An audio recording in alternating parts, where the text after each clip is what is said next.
నేను డాక్టర్ కుమార్. నేను క్రితం వీడియోలో మనం ఆయుర్వేద శాస్త్రము ఆ రోజుల్లో ఏ విధంగా వారు చేసిన పద్ధతులు, ఆయుర్వేద వైద్య విధానంలో వారు అందించిన చికిత్సలు గురించి, మరి ముఖ్యంగా ఆయుర్వేద వైద్యము మూడు ముఖ్య సిద్ధాంతాలు ఏంటంటే వాతము, పిత్తము, కఫము మీద ఆధారపడి ఉందని మనం ఇంతకుముందు చర్చించుకున్నాం. అయితే ఈ త్రిదోషాలు అంటారు వీటిని. ఈ త్రిదోషాల వల్ల ప్రకోపం చెంది వివిధ రకాల వ్యాధులు, వాత వ్యాధులు, పిత్త వ్యాధులు, కఫ వ్యాధులు కలుగుతాయని మనం ఇంతకుముందు తెలుసుకున్నాం. అయితే ఆయుర్వేదిక మూల సిద్ధాంతాలు ఆ రోజులో చరకుడు, సుశ్రుతుడు మరియు వాగ్భటుడు మరియు అగ్నివేశుడు వీరందరూ కలిసి వారు చరకుడు రచించిన చరక సంహిత గ్రంథమును మూలాధారం చేసుకొని వివిధ చికిత్సలను అందించినారు. అయితే ముఖ్యంగా మనం చెప్పుకోవాల్సిన ముఖ్య మూల పురుషుల్లో ఒకరు, ఆయుర్వేద వైద్యుల్లో ఒకరు ఆ రోజుల్లో వాగ్భటుడు. ఇతను ముఖ్యంగా వాగ్భటుడు చరకుని తర్వాత చెప్పుకోవాల్సిన ముఖ్య ఆయుర్వేద వైద్యుడు వాగ్భటుడు.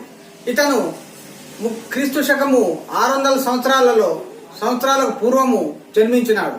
ఇతడు బాల బ్రహ్మచారి మరియు సుమారు 135 సంవత్సరాలు జీవించినాడు. ఇతని జన్మ సింధు నది పరివాహక ప్రాంతంలో జన్మించినాడు. ఇతని తండ్రి సింహగుప్తుడు. అయితే ఇతడు ముఖ్యంగా అవలోకితుడు అనే బౌద్ధ గురువు దగ్గర వాగ్భటుడు ఆయుర్వేద వైద్యమును అభ్యసించినాడు.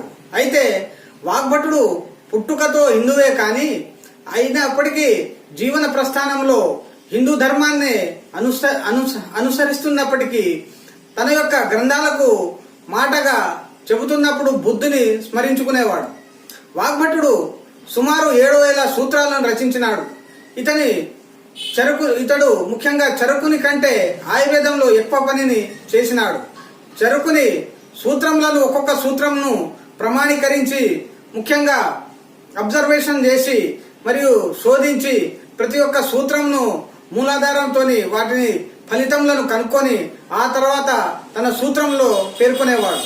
సుమారు ఇతను చరక సంహిత అనే పుస్తకం మీద మరియు చరకుని యొక్క గ్రంథం మీద 25 సంవత్సరాలు పనిచేసి చరక సూత్రములను సంక్లిష్ట స్థితి నుండి సరళ స్థితికి తీసుకొని వచ్చి అతి సాధారణ వ్యక్తులకు కూడా దానికి మనకు ఆ చికిత్సా విధానం అర్థమయ్యే రీతిలో వాగ్భటుడు చేసిన కృషి ఈనాటికి మనం మరవలి. చరక, సుశ్రుత, కాశ్యప సంహితలలోని ముఖ్యాంశాలను సంక్లిప్తం చేసి మరికొన్ని శాస్త్రాలను మిళితం చేసి సరళీకృతమైన సంస్కృతంలో అందించిన గ్రంథాలే మనకు ఈరోజు అష్టాంగ సంగ్రహం, అష్టాంగ హృదయం అనే గ్రంథాలు మనకు లభ్యమవుతున్నాయి.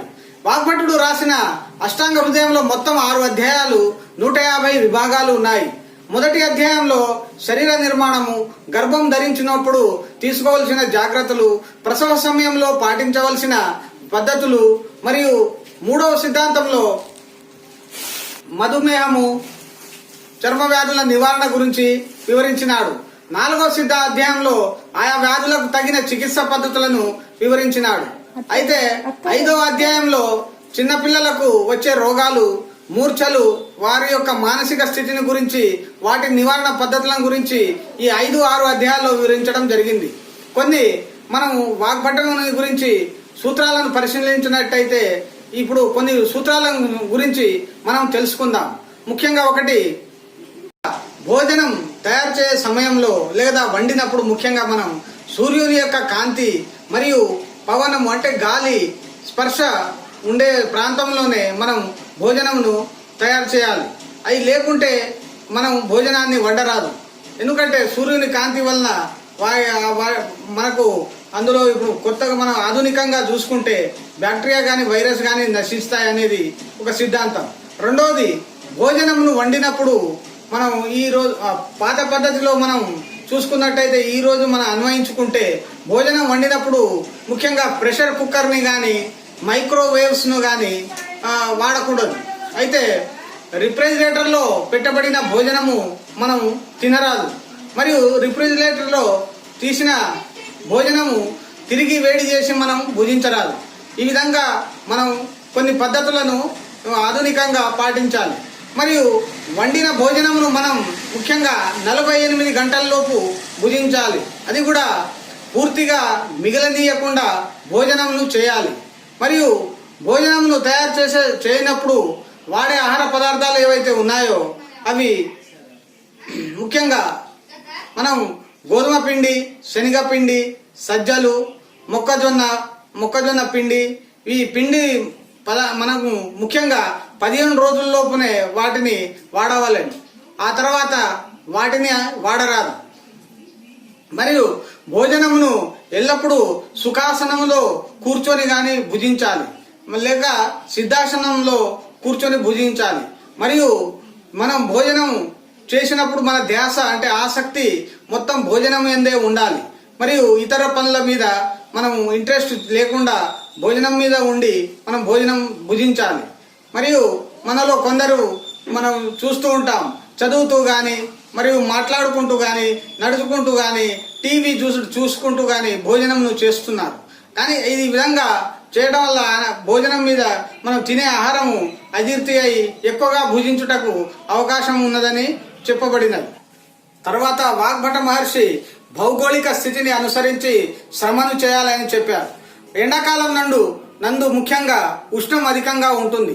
ఉష్ణం అనగా వాత ప్రకోపం ఎక్కువగా జరిగే కాలం ఎండాకాలంలో జరుగుతుంది. మరియు పిత్తము, కఫము యొక్క ప్రభావము ఈ ఎండాకాలంలో తక్కువగా ఉంటుంది. ముఖ్యంగా 70 నుండి 75% వాతము కారకంగా ఉంటుంది. 12 నుండి 13% పిత్తకారకం ఉంటుంది. 10% వచ్చేసి కఫకారకంగా ఉంటుంది. ఇవి ముఖ్యంగా మనం పరిగెత్తినప్పుడు ముఖ్యంగా మనలో వాతము పెరుగుతుంది. వేగం నందు వాతము అధికంగా ఉంటుంది. మరియు నడిచినప్పుడు కూడా తక్కువగా ఉంటుంది. దీన్ని బట్టి భౌగోళిక స్థితిని బట్టి కాలాలను బట్టి కూడా మనం కొన్ని పద్ధతులను ఆచరించాలి. అయితే ఉదయము లేవగానే మనం పరగడుపున నీళ్లు తాగాలి అనే విషయం చెప్పినారు. అయితే దీనికి ముఖ్యంగా ఏంటంటే కడుపులో ఆమ్లము ఉంటుంది.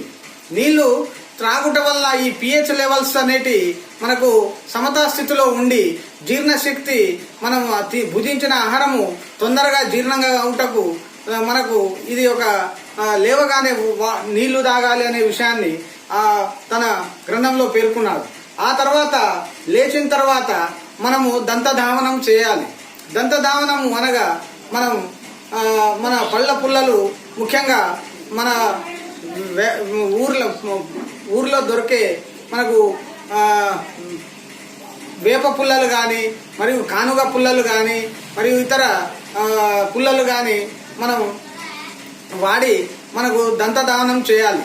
దంతమును ధావనం చేసినప్పుడు మరియు చాలా నెమ్మదిగా చాలా మనము మన చిగుళ్లకు హాని కలగకుండా నెమ్మదిగా చేయాలి. ఆ తర్వాత దంతధావనం తర్వాత మనము అసలు స్నానమును చేయాలి. స్నానం అనేది ప్రక్రియ మనం ముఖ్యంగా కాళ్ళు నుండి మనకు మొదలు పెట్టాలి.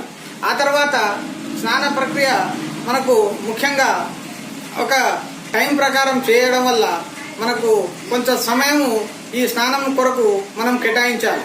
ముఖ్యంగా ఆయుర్వేద శాస్త్రంలో ముఖ్యంగా బ్రాహ్మీ ముహూర్తం అంటే 4-4:30 నిమిషాల వరకు మనం లేవడం అనేది ఒక అలవాటుగా చేసుకొని ఆ సమయంలో లేచి మనకు వ్యాయామంగా చేయడం వల్ల మన ఆరోగ్య స్థితి మనం పెంచుకున్న వారమై రోగాల నుండి దూరంగా మరియు మనం చేసే పనుల యందు కూడా ఆసక్తి కలిగి ఉంటాము. మరియు తేజవంతమైన కాంతి కలిగి ముఖ కవలికలు కానీ మనం ఆరోగ్యంగా ఉండే సూత్రాలను ఈ వాగ్భటుడు ఆ రోజుల్లోనే వివరించినారు. ఇంకా చాలా సూత్రాలు నెక్స్ట్ మనం వీడియోలో చర్చించుకుందాం. ఫ్రెండ్స్, ఈ వీడియో గనక మీకు నచ్చినట్టయితే సబ్స్క్రైబ్ చేయండి, షేర్ చేయండి, లైక్ చేయండి మరియు మీ ఫ్రెండ్స్కు షేర్ చేయండి. ధన్యవాదం.